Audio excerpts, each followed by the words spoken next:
Blessings, everyone. This is the first time ever that I'm that close to the Sphinx. This was built by a king, and if you look closely at it, the head is that of a man, but the body is that of a lion.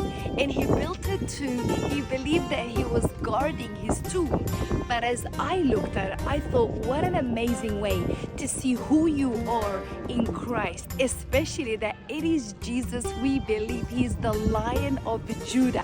How do you see yourself even during your battles, your struggles? Do you see that your union with Christ brings out the lioness or the lion that is in you? This is a release of power to be able to see yourself not by what you're going through, but who you are. It is not what you have, it is who you are. So as you look at this picture of the Sphinx, I want you to remember that you carry the strength of the Almighty God, and that Christ in you is the hope of glory. And through that union in Christ, you could do the impossible. Have a blessed day.